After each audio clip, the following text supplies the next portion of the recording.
Isang matalinong araw na naman mga ka-geniuses. Isa na namang paglalakbay at pag-aaral ang ating gagawin. Bibisitahin natin ang Sanlacong View Deck sa Sanlacong, Bantay, probinsya ng Ilocos Sur. Go, go, go!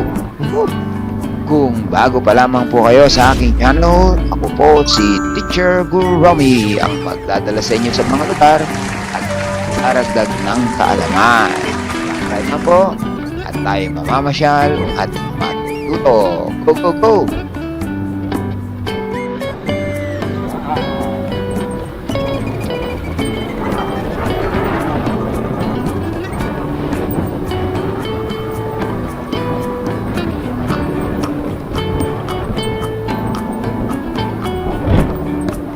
Kasama po natin sa paglalakbay na ito sila Maestro Juan at si Sir Lester aka McCoy Travels Channel.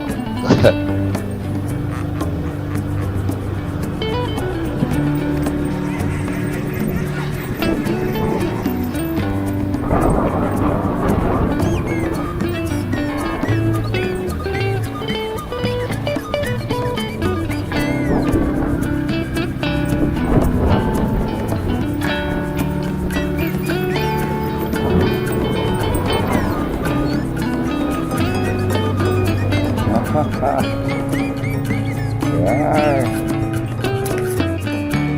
Sanlacong View Deck.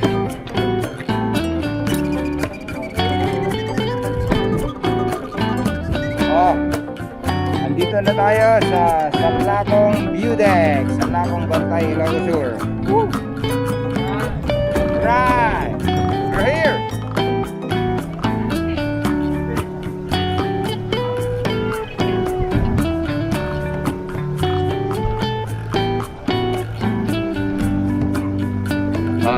Geniuses, may bago tayong pasyalan dito. Maganda siya dyan. Okay na okay. Cool.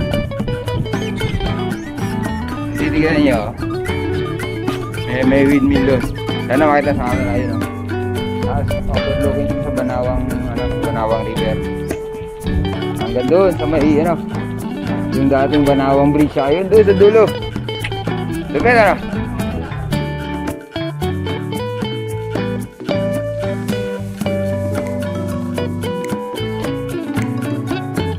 Yan o.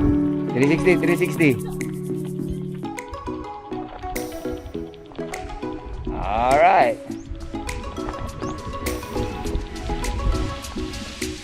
Diba?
kaunting kaalaman. Alam po ba ninyo na sa bayan ng Bantay, probinsya ng Ilocos Sur ay matatagpuan ang pamoso at makasaysayang Bantay Bell Tower? Ito ay mag-isang matatag na nakatayo sa tuktok ng isang burol mula pa noong 1591. Kaya naman siya ay kinilala bilang isa sa pinakamatandang bell tower sa Ilocos Region. At mula sa itaas ng kampanaryo ay matatanaw ang kalatagan ng mga bayan ng Sangka, Bantay, Vigan. Matatanaw rin dito ang mga kabundukan ng Abra. Kaya naman, noon pa mang panahon ng mga Kastila ay nagamit na ito bilang tore ng tagapagbantay laban sa mga mananakop na pirata. Kaya nga siya ay natawag na Tore ng Bantay o Bantay Bell Tower. At dahil nga sa magandang lokasyon na ito, ay nagamit pa rin siya bilang tore ng tagapagbantay kahit na noong pang World War II. Alam niyo po ba kung saan gawa ang ating Binang Bell Tower? Bukod sa mga bato at bricks, ito po ay gawa mula sa mga shells at tubo. Ipinoproseso ang mga bagasong himla ng tubo hanggang sa ang mga ito ay maging pulbos. At ganon din naman sa iba't ibang mga uri ng mga pinaggamitang shells. Alam po ba ninyo na ang mga abong pulbos ng mga shells ay mayaman sa calcium carbonate o yung tinatawag na limestone, siyang pangunahing sangkap sa paggawa ng semento? At ang pinagsamang bagasong pulbos ng mga tubo at abong pulbos ng mga shells ang siyang dahilan upang isilang ang ating bidang Bantay Bell Tower na magpasa hanggang ngayon ay atin pa ring namamastan sa itaas ng burol.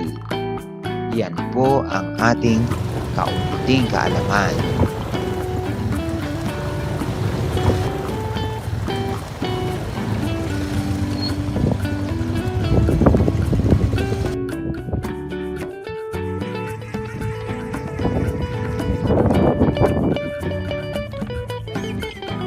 Hello, nang ipapanan ni Sir Robert Kanyawin. Ang may kalsada dito yan. Sana po ay nagustuhan ninyo ang video at sana rin po ay may naidagdag akong kaunting kaalaman na naman sa inyo. Huwag po sanang kalimutang i-click yung subscribe button, yung bell at pag-like. Hanggang sa muli po para sa mas marami pang makabuluhang videos. Bye-bye!